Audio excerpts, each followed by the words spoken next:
Hello, it's Theo from Theo's Tech Tips, and in this video I'm going to show you how to install ESLint. Let's get started.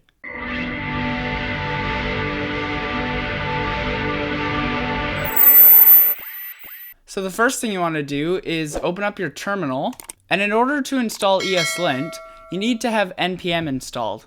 So to check that, we need to type npm -- version.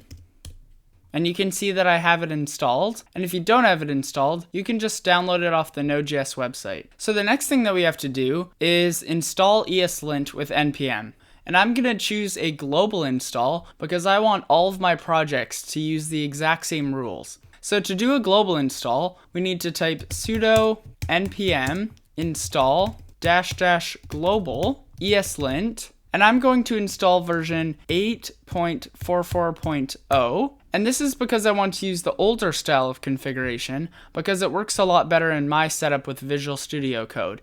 But you can install the latest version. You just need to use the newest flat config format that you can find off of ESLint's website. So we're just going to hit enter. So now that we've installed ESLint, we need to configure it. So to do this, we're going to type nano.eslintrc.js. And I'm going to do a very basic configuration that just forces me to use semicolons, but ESLint supports a ton of other features like warning you if you're trying to use a variable that's not defined, or to force you into using let and const instead of var. So to set up this configuration, the first thing we need to do is type module.exports, and we're going to set that to an object. And inside of this object, we're going to type rules, and we're going to set that to another object. And then we're going to type semi, which stands for semicolons, and we're going to set this to an array.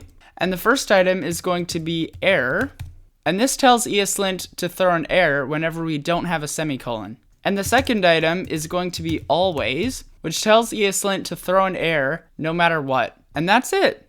So the next thing we need to do is install ESLint in our preferred IDE. So I'm using Visual Studio Code, so I'm just going to open it up, and you can see that I have an example JavaScript file, and I don't have a semicolon at the end of it. And normally, JavaScript allows you to have no semicolon at the end of it, but because we're installing ESLint, it should give me an error right over here. So to install ESLint in Visual Studio Code, we're going to go to the Extensions tab, and we're just going to search for ESLint, and then we can just pick the first one and install it.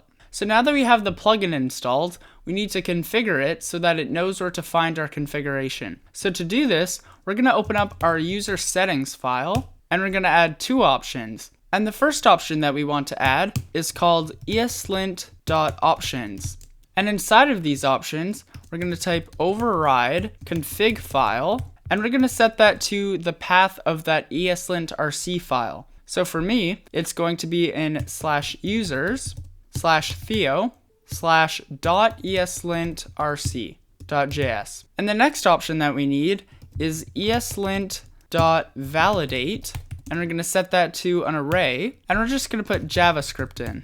And this will tell ESLint to only validate the JavaScript files. So once we're done, we can just save, and now we can quit Visual Studio Code, and then we can open it again. And if I go back to my JavaScript file, you should see that now it has a little red underline, and this is because it found an error. And if we hover over it, you should see that it says missing semicolon. And if I add the semicolon, then it will resolve it. So that's it for this video. Thank you for watching. Make sure to like and subscribe. I'm Theo from Theo's Tech Tips, and I'll see you next time. Bye!